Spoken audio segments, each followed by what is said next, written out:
Chelsea, of course, confirmed Pochettino yesterday, Mark. Why did it take so long? Was he looking for assurances?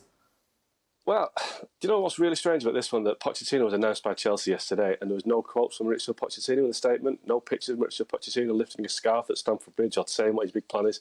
Now, he's not starting until July the 1st, which suggests to me there's some kind of clause hanging out from PSG in the sense of his severance pay. He may have to, meant to be at work until the 1st of July. Wait, Mark, he's not starting until July the 1st? No, exactly. It's ridiculous. This is what happened with David Moyes at Man United. He waited until July the 1st. 6 crucial weeks were wasted. Now, Pochettino should be in there now, or yesterday, sorting his squad. He's got about 35 players, but he doesn't start till July the 1st, which is a nonsense. So you look at that statement yesterday, Chelsea proud to announce Mauricio Pochettino, new coach, not a single word from Pochettino. I've never known a club announce a manager, the new manager, without him being quoted or pictured. There's nothing there. So why it's taken so long? They were adamant for the last 2 or 3 weeks that they wanted Lampard to see out the season, despite the fact that they were going nowhere. Whether it's because they wanted a clean slate and Pochettino not to be tarnished by the end of the season. But I just think they're overthinking it. Just let him start the job so he can get on with the massive job that's in front of him. But then, like I say, he's not been quoted in the press release. Very strange. Frank, are you happy? No, why I would be happy? I would be happy when I will see the results, you know. We've seen many coaches coming, and if Pochettino did well for Tottenham, very well for Tottenham, I wasn't convinced when he was at Paris Saint-Germain. And that's the experiences that I know about him. I want to give him the chance. Go into that, hopefully... Sorry, Frank, just go into that a little bit more detail, because people may not know his time at PSG. For you, what would cause concern going forward? Where did he kind of lose that dressing room? Well, he never got the dressing room because it's impossible to get the dressing room at Paris Saint-Germain, and it's not his fault, but he can't be judged as a fantastic coach having a success only with Tottenham. You have a success with Paris Saint-Germain like Galtier had success yesterday winning the title, but you do nothing. It's just have better players than anybody else, but you can't offer anything to the fans, to the world, to the media, to us, to explain why you are so different and why you are so good, because it's impossible so far to do something. You can say something about Ancelotti last year with Real Madrid, being able to get the best of the players. Arteta this year with Arsenal, but you cannot say, of course, Guardiola with Manchester City, but you cannot say that about Pochettino. So it's a big question mark for me. How he's going to resolve all the problems? And we talked about that throughout the end of the season, where we know that they have too many players, that some players will stay because they have a huge wage, and you will have the same problem. You will have 30 players where you need maybe 23, 24, 30 at the best. And what do you do with them? How do you resolve your training session details every day? How you work that out? I don't know. I don't have the answer. It's why I'm happy to see him, but I have question marks, and I want to see results. Well, we learned today that João Felix is on his way back to Atleti. Must be excited. Oh, nice dinner with Diego Simeone on the return. What's happened? Is he not as good as we thought he was? I think he has proven to be a player that is unreliable. Diego Simeone pretty much told us that in the manner in which he utilized or did not utilize João Felix for that matter. I don't think he believed in João Felix as a player that he could trust. And João Felix was saying, you know what? All I need is a change of scenery, so let me go to anywhere. It happened to be Chelsea, in the worst situation possible at Chelsea. And while there were moments in which he showed something, a little bit of spark, a little bit of flash, I think you can say that about his whole career, is that there's been moments, flash, sparks, that you think, here it is. But it's not sustainable.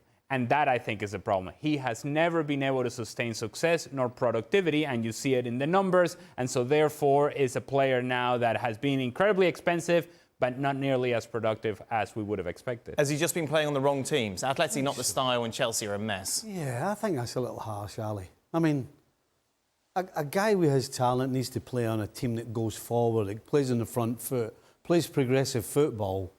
I mean, can you say that about Diego Simeone's teams? 1,000% no. But look how good Antoine Griezmann has done. Look how brilliant he's been in the second half of the season. there's always an exception to the rule. Right. And that's absolutely what that is with Antoine Griezmann. And by the way, how long has it taken him to get back to Antoine Griezmann? How long has he been there? Well, he was only playing a half hour every game. Well, that's not my fault. That's just that's Nobody's blaming you. and so don't look at me and blame me. I'm not blaming you. It was a contract that he signed. And trying to judge him on... I mean, anybody working at that Chelsea team would be struggling to put any sort of consistency together. Yes, he had moments, as Ali said, but what else did you think was going to happen? Right. You know, he's not Messi, but he's a great player. He's just been in the wrong place for too long. So João Felix out the door at Chelsea. You've written an article about Christian Pulisic, maybe following him out as well, linked to Juventus for a cut price fee. How likely is this, Mark? Well, it's likely that he's going to leave. I think he won't be one of the first out of the door. I mean, he's not had the best last couple of years, has he, Pulisic? He's had injuries. He's not had the faith of managers that have been there. And I think he was booed onto the pitch at the weekend in the last game of the season against Newcastle, so the fans have obviously made their mind up about him. Wow. So I think Pulisic, you know, he needs a move now. And I think what I was told is that he's been offered around quite a few clubs. I think Man United have been contacted, Newcastle, AC Milan, Galatasaray, Napoli. But I've been told that Juventus are more interested than most, and I think that they can do the deal. They're losing, I think, Cuadrado and Di Maria as out of contract this summer. So Pulisic would come in and bolster their attacking line. I think, you know, £20 million nowadays is not that much of a fee for a player that's got Champions League experience and he's got Premier League experience. And I think, you know, his wages might be an issue, but, you know, I think Pulisic to Juve is a good move. I think it suits Juventus, it suits Pulisic, suits Chelsea. And I think he needs a move now. He needs to get away from Chelsea. It's not really worked for him at Chelsea. Stevie, I got a question for you. Yep. You're putting together a team. You're the manager, right? Do you take Christian Pulisic or do you take João Felix? I'll take João Felix over Pulisic. Well, and my point is that Christian Pulisic is going to find that the market for him is getting tighter and tighter and tighter and smaller and smaller and smaller. And he had his multiple opportunities at Chelsea, didn't quite work out. Injuries were an issue. Chelsea became a mess. And now he's an afterthought. See, He's only 24. He's only 24. Yes, only 24, but it feels like he's been around forever now and never has been able to really establish himself and be a guy that you know is going to be available to you in a starting 11 or in the 18-man roster, whatever the case may be. Just not playing with any consistency, fitness an issue, and now is way at the back of the line. It's been disappointing, hasn't it, Frank? Pulisic's time at Chelsea? Yeah, and while the guy was speaking and I was trying to understand why we are talking about those two players and who are considered as stars, big-time players, where they are still young and maybe haven't proved enough to be named as stars. And that's maybe the problem that we have right now. We are living in a dictator of emergency where players are named stars or after maybe one good season, which we know is not enough to be considered as a big-time player because you have to show consistency. And it doesn't help them out to be named like that because they have to prove that they can be there. And João Felix is a very talented player. I have to agree with Stevie in a way that the guy has something, but I have to agree with Ali that it's not sustainable what he showed in the world. So maybe he picked the wrong team, but that's his fault, you know. Don't go to Atletico Madrid if it's not your game. Don't go to Chelsea if it's not your game. And Pulisic is maybe the same. His nickname, Captain America. I mean, come on. Yeah, it's big time, Captain America. The guy's going to save the world almost. It's Christian Pulisic. He had problems at Dortmund. He came to Chelsea and he had quite good start, but after it was so-so. I think he's still lucky, for me, very lucky to go to Juventus. If he has a possibility to go there, go there. Because I'm not sure I will take that choice if I was the chairman of Juventus. It's a big question mark about those two players, but more on Christian Pulisic than on João Felix for me.